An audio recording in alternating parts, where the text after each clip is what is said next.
वो नहीं हाँ कब पीछे ना ये इधर उठिया कर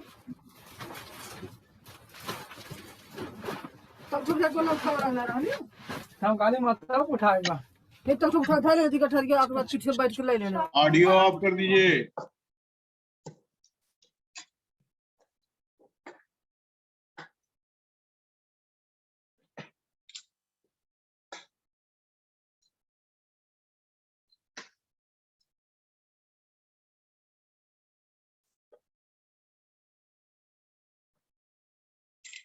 जीवन के 6 सपने। पहला, कोई फर्क नहीं पड़ता कि आप कितने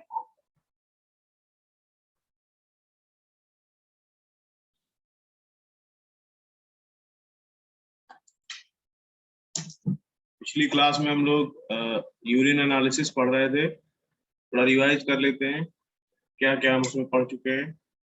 interpretation of urine analysis, urine का एनालिसिस के लिए हमको कुछ इंटरप्रिटेशन की जरूरत पड़ती है, जिसमें appearance and colour, specific gravity, pH, leucocyte, stress और nitrites, urobilinogen, bilirubin, glucose, ketone, protein, blood, microscopic examination, ये सब हम क्या करते हैं, चेक करते हैं यूरिन का।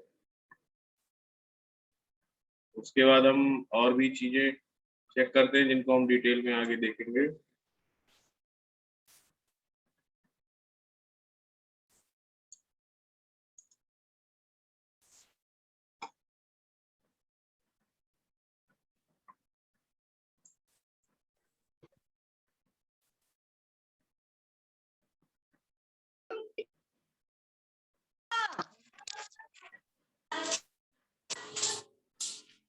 माइक्रोस्कोप में चेक करते हैं, माइक्रोस्कोपिक कैरेक्टर्स में जो कुछ दिखाई देता है उसके हिसाब इंटरप्रेट करते हैं कि हमारे यूरिन में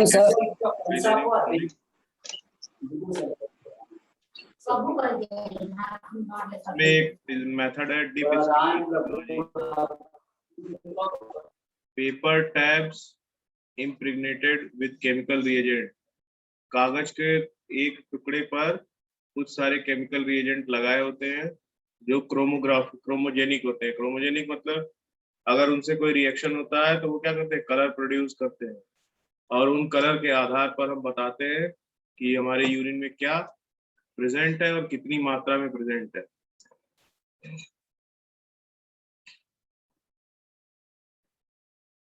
और बहुत सारे जो रिएक्शन होते हैं जो यूरिन के थ्रू इस डिपिस्टिक में होते हैं, बहुत ज्यादा स्पेसिफिक होते हैं, जो और किसी टेस्ट से इतने अच्छे पाए नहीं जा सकते, वो इसी टेस्ट में अच्छे से पता चलते हैं।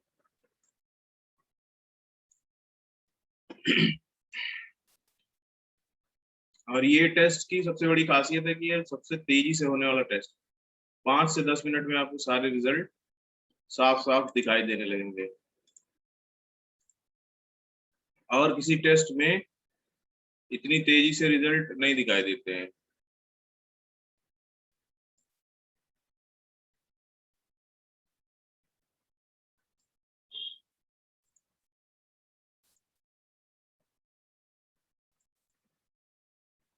इसमें देखिए एनालिसिस को समझते हैं, ये रिवीजन करा रहे हैं, इसके बाद अब आगे वाला बाद में बताएंगे भी, थोड़ा 5 मिनट रिवीजन हो जाए तब तक सब लोग आ भी जाएंगे।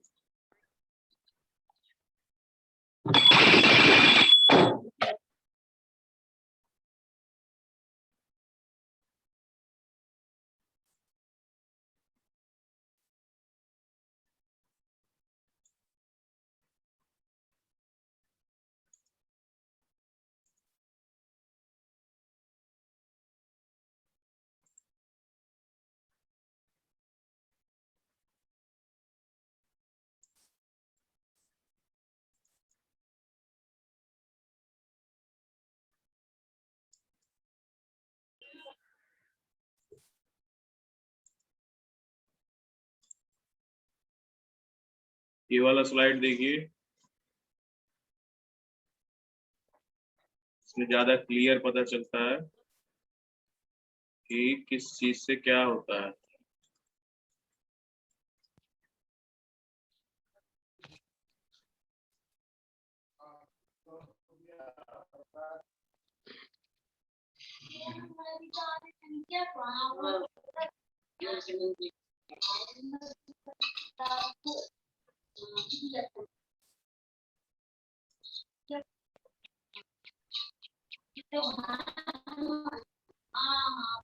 इसमें ल्यूकोसाइट देखते हैं, अगर इस तरीके का कलर आ रहा तो क्या है, नेगेटिव है, और इस तरीके का कलर आ रहा तो ट्रेसेस पाए जा रहे हैं।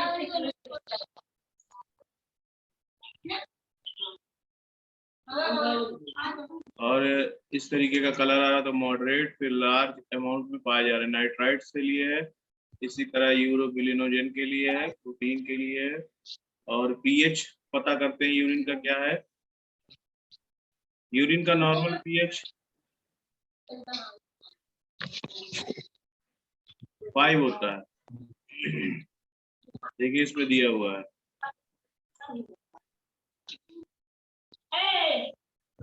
और जैसे जैसे ये बढ़ता जाता है वो क्या होता जाता है, बेसिक होता जाता है।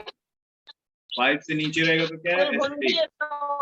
और जब कोई चीज मोर बेसिक होती है तो उसमें फंगल इन्फेक्शन या बैक्टीरियल इन्फेक्शन के चांसेस बढ़ जाते हैं, इसलिए इसका पीएच बहुत जरूरी होता है। आज ऑडियो ऑफ करिए।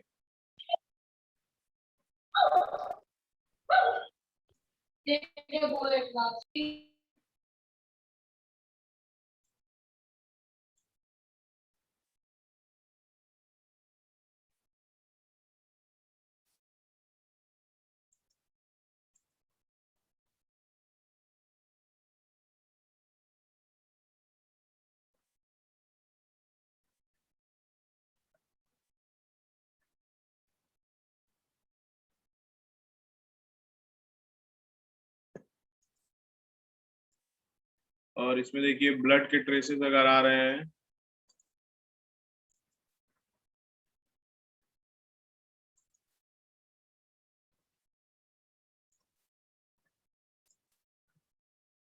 तो भी आपका अलग अलग कलर प्रोड्यूस करेगा।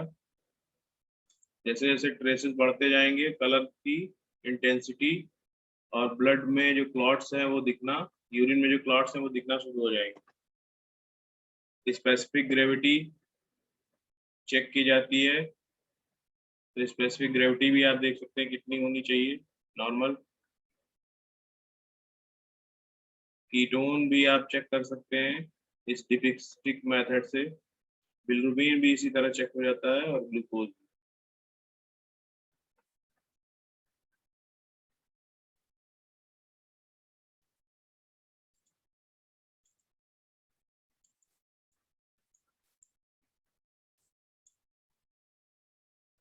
और कलर चेंज का क्या इंटरप्रिटेशन होता है, ये देख लीजिए। व्हाइट कलर है तो ये बताता है, पिंक है तो ये होता है, इस तरीके से येलो है, ब्राउन है, ग्रीन है।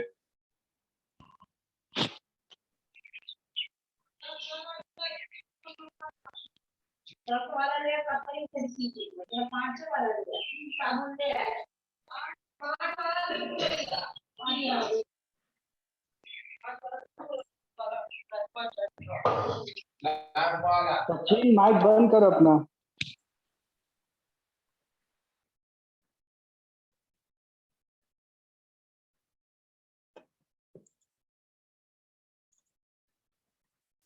इस तरीके से आप ये देख सकते हैं। और हम लोग कहाँ तक पढ़ लिए थे, नाइट्राइट्स हो गया था शायद, स्पेसिफिक ग्रेविटी हो गया, पीएच हो गया,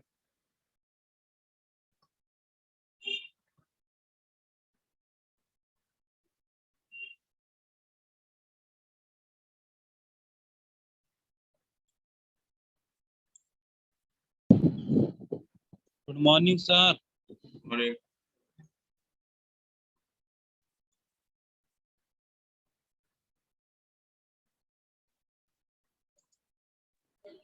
गुड मॉर्निंग सर। यूरिनल से यूरोबिलिनोजेन भी हो गया, बिलिरुबिन भी हो गया, ग्लूकोज हो गया है, ग्लूकोज कीटोन।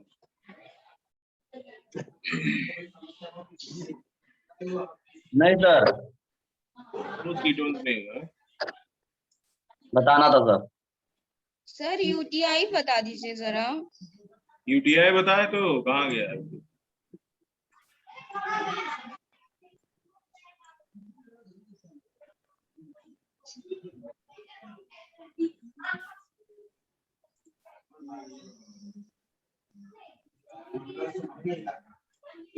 तो ये स्केल होता है जिससे पीएच नापते हैं। ये बताया ना, हाँ हाँ, क्या हो गया? ये आ गया समझ। अब इसमें देखो, सर एक और बार मत बताइए, हो गया। नहीं नहीं, तो इसी से तो बताएंगे कि कैसे यूटीआई होता है। नहीं नहीं, आ गया समझ में। ये है ना पीएच, अभी क्या है पीएच 5.0, 4 से शुरू होता है, 5.0 तक नॉर्मल माना जाता है।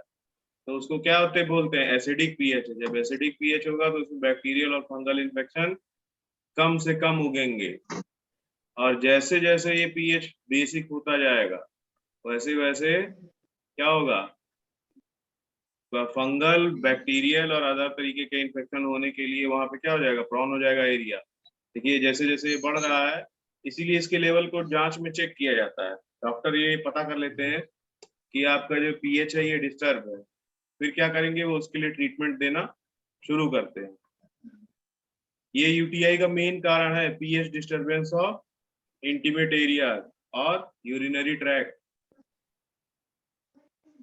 क्योंकि हमारी बॉडी में जो भी मैकेनिज्म बनी है वो ऐसी बनाई गई है ताकि बॉडी को ज्यादा से ज्यादा सुरक्षित रखा जा सके।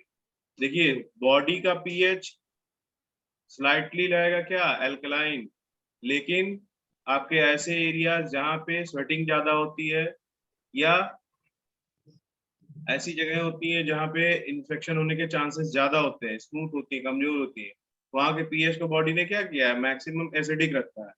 तो एसिडिक होने की वजह से वहां पे कम से कम चांसेस रहते हैं कि इन्फेक्शन हो, और इन्फेक्शन वहां तभी पॉसिबल होता है या तेजी से तभी बढ़ता है जब वहां का पीएच डिस्टर्ब होता है। यूटीआई के केस में भी यही है।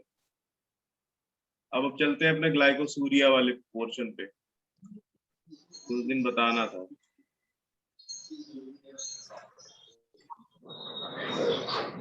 हो गया ना, नाइट्राइट से बता दिए हैं, और यूटीआई सिम्टम्स ऑफ डायरिया, तो ये भी हो गया।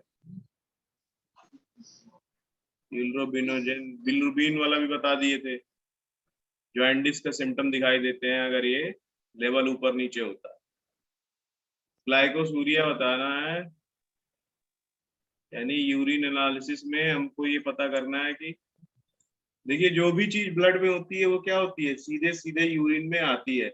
और हमने क्या बताया था कि यूरिन में हमको कब ट्रेसेस दिखाई देंगे शुगर के, जब 160 से ऊपर होगा, यानी 180 से अबव जाएगा। देखो 180 mg पर डाइल्यूशन से जब अबव होगा ब्लड ग्लूकोज लेवल, तब कहाँ पे पहुंचेगा ग्लूकोज, तब हमारा यूरिन में ग्लूकोज के ट्रेसेस दिखाई देंगे। अब देखते हैं कीटोन्स क्या होते हैं, और ये बॉडी में यूरिन से जब बाहर जाते हैं या यूरिन में दिखाई पड़ते हैं तो क्या क्या सिम्टम और क्या क्या इंटरप्रिटेशन होता है इसका। सर कीटोन कीटोन वही ना, जब बॉडी में जब यूरिन में जब कीटोन का लेवल बढ़ जाता है तो कीटोन यूरिया कहते हैं, वही वही ना हाँ सर? हाँ हाँ, वही कीटोन। तो उनको देख लो पहले, कीटोन को क्रिएटिनिन मत समझ लेना, क्रिएटिनिन और कीटोन दोनों अलग अलग चीजें हैं। Created when body break down fat और फैटी एसिड, जब फैट और फैटी एसिड टूटते हैं तो किसमें बनते हैं, क्रिएटिनिन। नहीं क्रिएटिनिन नहीं भैया, ये देखिए ketone ketone energy instead of carbohydrate और शुगर। जब कार्बोहाइड्रेट और शुगर से को रिप्लेस करके बॉडी किससे, फैट और फैटी एसिड से एनर्जी निकालती है, तो क्या बनाती है, कीटोन बनाती है।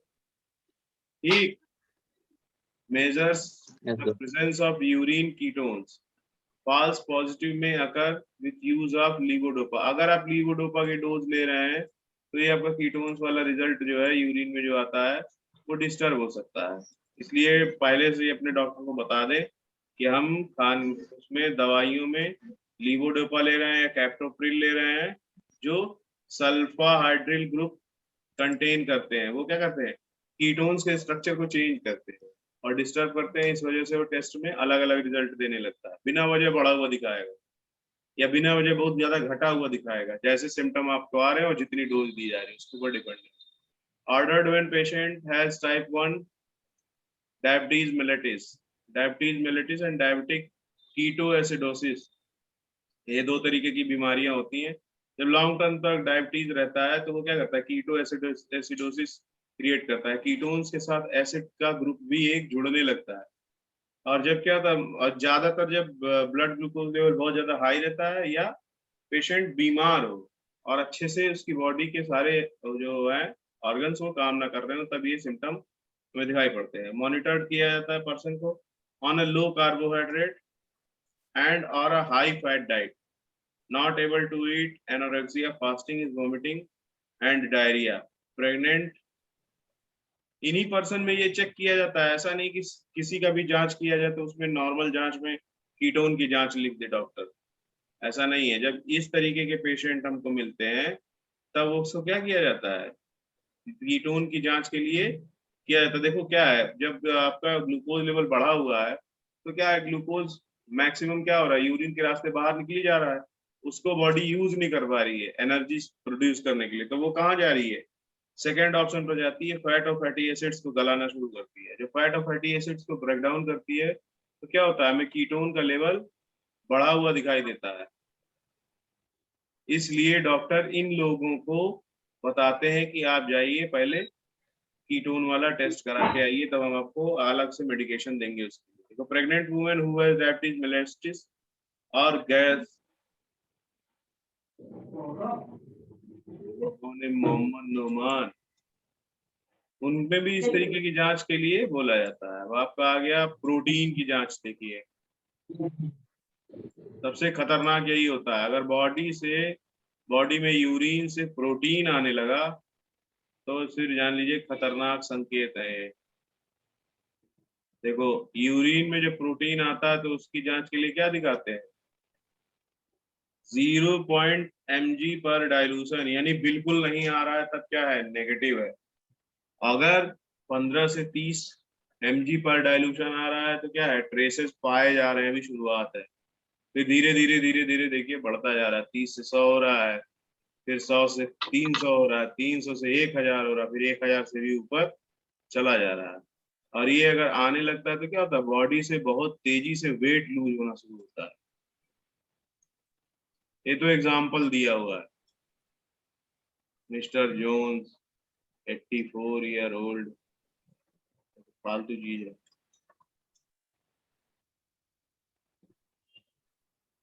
एल्बुमिन वाला है क्या, जा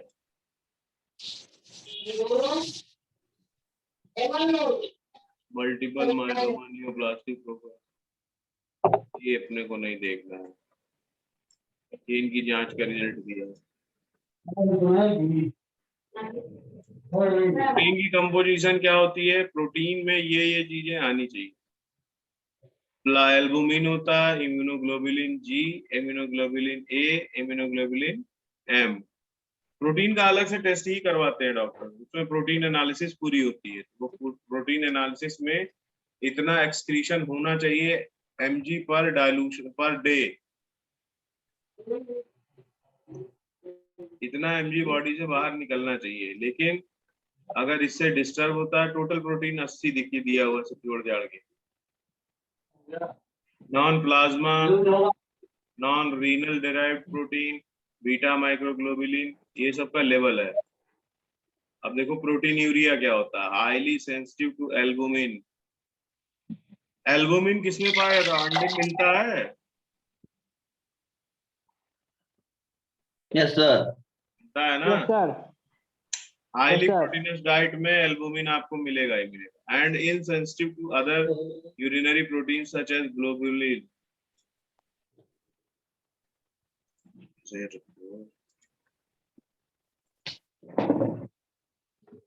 Scored from traces to 4+ based on concentration। 4+ base वही ऊपर वाला जो दिखा नहीं था चार्ट, जिसमें 1 2 3 4 लिखा हुआ था।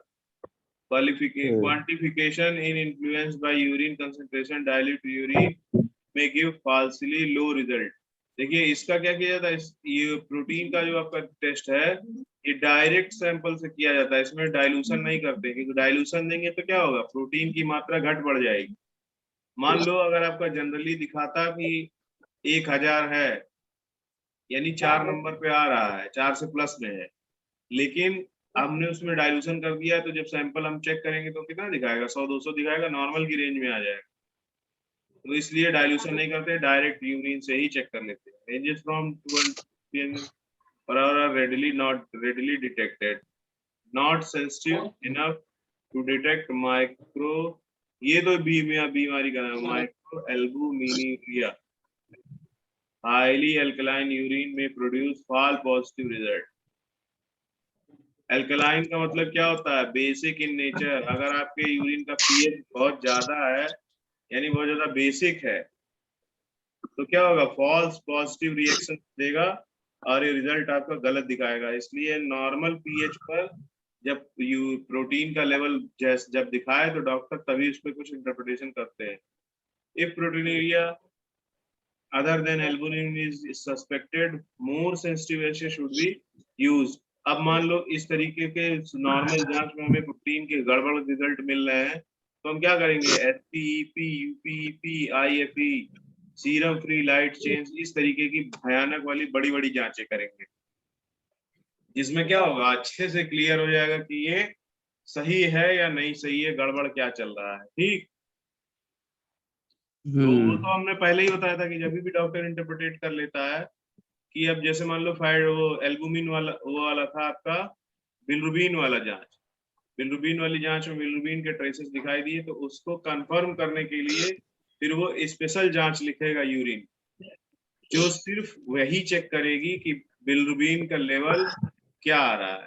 ठीक है, ऐसे ही यूरिया के भी इसमें प्रोटीन के भी केस में होता है कि अगर मान लो इस तरीके की हम बाकी सारी जांच करा ली, ऊपर वाली डिपिस्टिक वाली 4+ वाले में सब दिखा दिया कलर वाला, तभी भी अच्छे से पता नहीं चल रहा है, तो हम कहेंगे, डॉक्टर बोलेगा एसपीईपी कराओ, यूपीईपी कराओ और आईएफई वाला जांच करा के हमको दो, तो हम बता पाएंगे कंफर्म कि आपकी बॉडी से कितना प्रोटीन पर डे जा रहा है।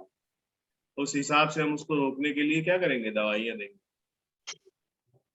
अब आ गया ब्लड के ट्रेसेस। सबसे खतरनाक यही होता है, यूरिन में सबसे खतरनाक जांच यही होती है, ब्लड वाली। एक ब्लड, दूसरा क्रिएटिनिन। प्रोटीनूरिया वाला हो गया। If presence of proteinuria is detected, डिपिस्टिक confirmation is required for quantification of. देखो, जब हम ये डिपिस्टिक वाले से पता कर लिए कि इनकी बॉडी से यूरिन में प्रोटीन आ रहा है, लेकिन कितना आ रहा है, और ये जो प्रोटीन एनालिसिस वाला चार्ट था इसको भी चेक करेंगे। ठीक है, तो ये क्या होता है, इस स्पेसिफिक टाइप के प्रोटीन से पता चलता है कि किस ऑर्गन में डैमेज है या कहाँ पे प्रोटीन का डाइजेशन अच्छे से नहीं हो पा रहा है, तो उस हिसाब से हम दवाइयां देंगे। उसको क्या बोलते हैं, प्रोटीन एनालिसिस। अच्छा, प्रोटीन एनालिसिस के लिए हमें क्या करना है, 24 hour total urinary protein check करेंगे, मॉनिटर करेंगे, और रैंडम प्रोटीन क्रिएटिनिन और albumin creatinine adjustment of for urinary concentration is made by relating the urine protein concentration to urine creatinine concentration. ये यूरिन क्रिएटिनिन कंसंट्रेशन को check करेंगे हम अलग अलग जांचों से, जब हमें डिपिस्टिक में पता चल जाएगा कि इनको प्रोटीन यूरिया हो गया है, यानी यूरिन में प्रोटीन आ रहा है। अब देखो, ये क्या है, हेमेट्यूरिया। हेमेट्यूरिया का मतलब यूरिन में ब्लड की मात्रा का आना। ठीक, इसी को बोलते हैं हेमेटोलॉजी बोलते हैं ना, ब्लड के एनालिसिस को। इसी से अगर यूरिन में आ रहा है तो क्या हो गया, हेमेट्यूरिया हो गया। बस सिंपल है। अब देखो ये इसमें क्या, देखो जब इन्होंने यूरिन का एनालिसिस किया, अब ऐसा तो है नहीं कि ब्लड पूरा ईंटे पत्थर की तरह होता है, साफ साफ सामने से ही दिखाई देगा, या आपके डिपिस्टिक वाले मेथड में दिखने लगेगा। डिपिस्टिक में क्या करेगा, सिर्फ कलर प्रोड्यूस करेगा, लेकिन ये नहीं पता चल पाएगा कि क्या चीज आ रही है और कितनी आ रही है। तो इसके लिए हम क्या करेंगे, देखो माइक्रोस्कोप में स्लाइड बना के चेक कर रहे हैं कि आरबीसी डब्ल्यूबीसी में से क्या आ रहा है। ब्लड के बहुत सारे कंपोनेंट होते हैं ना, तो ऐसा नहीं हो अलग अलग के लिए अलग अलग देगा, कलर खाली दिखा देगा कि हाँ इनके में ब्लड के ट्रेसेस आ रहे हैं। अब कौन चीज आ रही है ये तो कौन बता पाएगा, माइक्रोस्कोप लैब वाला। बता पाएगा। देखो माइक्रोस्कोप में हम क्या करेंगे, देखो डिपिस्टिक मेथड जो है ये एक जनरल मेथड है और नॉर्मल एनालिसिस के लिए है, लेकिन अगर हमें किसी बीमारी पर्टिकुलर बीमारी का पता चलता है उस नॉर्मल एनालिसिस या उसमें दिखाई देते हैं, तब उनके लिए हम क्या करते हैं, स्पेसिफिक टेस्ट के लिए जाते हैं ताकि हम कंफर्म कर पाए कि हमारा डिपिस्टिक जो दिखा रहा है वो कितना है और कौन सी क्वांटिटी में। हेमेटूरिया में देखिए dipstick relies on the pre-oxidase activity of hemoglobin to catalyze an organic peroxide with subsequent oxidation of indicator dye। ये रिएक्शन होता है डिपिस्टिक, ठीक है, तब जाकर के वो कलर प्रोड्यूस करता है। Myoglobin is also detective because it has intrinsic peroxidase activity। Suspect myoglobinuria or hemoglobinuria with positive by dipistic but negative for urinary RBC by microscopic examination। Confirm all positive dipistic with microscopic examination of spoon urinary sediments versus supernatant। तरीके के जो test होते हैं वो क्या है, microscope से check किए और स्पून सेडिमेंट से यूरिनरी सेडिमेंट से किए और सुपरिटेंडेंट से किए, तो हमें क्या पता चला, सुपरिटेंडेंट की यूरिन में क्या आ रहा है, आरबीसी ब्लड के ट्रेसेस अवेलेबल हैं। देखो अब मिमिक्स हेमेटूरिया क्या होता है, mimics of haematuria, false positive haematuria पहले देख लीजिए। Presence of semen in urine में कॉज पॉजिटिव हेमिक रिएक्शन, ठीक है, अगर सीमेन आ रहा है यूरिन में तो क्या करेगा, पॉजिटिव हेमी रिएक्शन देगा। तो क्या होता है यूरिन भी जो ये होता है आपका सीमेन होता है वो क्या होता है, देखो सीमेन में भी ये मिलता है आपका, कहाँ गया, पेरोक्सीडेज, और ये पेरोक्सीडेज वाला रिएक्शन कर देगा, कलर प्रोड्यूस कर देगा। और दूसरा फॉल्स कैसे देगा, एल्कलाइन यूरिन, और जब एल्कलाइन यूरिन रहेगा पीएच उसका 9 से ऊपर रहेगा, तब क्या हमें, तब भी हमें गलत वो जो है इंफॉर्मेशन डिपिस्टिक मेथड देगा। प्रेजेंस ऑफ मायोग्लोबिनुरिया, मायोग्लोबिन भी आ रहा होगा तो भी क्या दिखाई देगा, गलत टेस्ट आएगा। और मिमिक्स ऑफ हेमेटूरिया, मिमिक्स मतलब उसकी नकल करना, हेमेटूरिया की नकल की जाएगी इसमें, मतलब ऐसा नहीं होगा कि ब्लड जो है ब्लड के ट्रेसेस आ रहे होंगे, लेकिन तभी भी हमें लगेगा क्या कि यूरिन में ब्लड के ट्रेसेस मिल रहे हैं। पहला तो मेंस्ट्रुअल साइकिल में मिलेगा, remember age and sex of patient, और फिर injection of beets, rhubarb, certain foods, dyes और senna is a patient eating. अगर खाने में हम ये चीजें ले रहे हैं तो भी हमारे ब्लड में क्या दिखाएगा, लगेगा कि ब्लड में हेमेटूरिया के जो है सिम्टम्स दिखाई दे रहे हैं, जबकि ऐसा होगा नहीं। ड्रग्स है, पायरिडियम, पेनिडियम, फेमेफिन, नाइट्रोफ्यूरिनेशन, ये सब जो दवाएं लेंगे तो भी हमें ट्रेसेस दिखाई देंगे। सब क्या दिक्कत कर रहे हैं, सब ये जो आपका पेरोक्सीडेज एक्टिविटी है इसको बढ़ा दे रहे हैं, हीमोग्लोबिन कैटालाइज ऑर्गेनिक पेरोक्साइड। तो इसी वजह से क्या करता है, डिपिस्टिक में कलर प्रोड्यूस करने लगता है और हमको लगता है कि ऐसा हो रहा है, जबकि ऐसा होता नहीं है। इस common particularly young adult patient hematuria in transit and no consequence can be transit or present। ये तो पढ़ लीजिएगा अपना। where is the origin of hematuria, हेमेटूरिया का origin देख लीजिए कहाँ कहाँ होता है, किडनी के थ्रू होगा, यूरेटर है ये दोनों, और ये क्या है, यूरिनरी ब्लैडर है। कितना बड़ा किया जाए तो दिखने लगे, 300% तो कर दिए। ये देखिए किडनी है और ये यूरेटर्स है, और ये क्या है, यूरिनरी ब्लैडर है, और ये क्या है, यूरिथ्रा। तो ये जगह से आपको हेमेटूरिया के ट्रेसेस आते हैं, ये मतलब उसका रास्ता है। कहाँ गया? अब अगला बताएंगे कब? अगली क्लास में। आगे के हेमेटूरिया, कलर और जो ये है एनालिसिस, ये आगे बताएंगे, अभी बहुत है। और किसी को कुछ क्वेश्चन पूछना है इसमें जितना अभी तक पढ़ाए हैं? सर लिपिड पढ़ा दीजिएगा। लिपिड, लिपिड बारे में तो वही बताया ना, बिलिरुबिन के तो आते हैं ट्रेसेस। लिपिड डाइजेशन अगर ढंग से नहीं हो रहा है तो बिलिरुबिन का लेवल इधर उधर होता है, और बहुत सी दवाइयां हैं जिनको हम खाते हैं तो बिलिरुबिन का लेवल हमको इधर उधर दिखाता है। सर उन्हीं मैं को, लिपिड बोल रही हूँ, क्या चीज? लिपिड चैप्टर बोल रही हूँ। Lipid chapter? अरे पहले जो पढ़ा रहे हैं यूरिन एनालिसिस वो तो Yes. पढ़ लो, ये खत्म हो जाएगा तो लिपिड पढ़ा देंगे। हमको क्या करना, रिवीजन ही करना है, नोट सबके पास है ही। जिसके पास नहीं होगा वो नारायण दत्त त्रिपाठी और वैशाली से ले लेंगे, ये लोग अपना स्कैन करके भेज देना सबको जिसके पास नहीं हो। कॉपी चुराने वाला झंझट नहीं है अब की।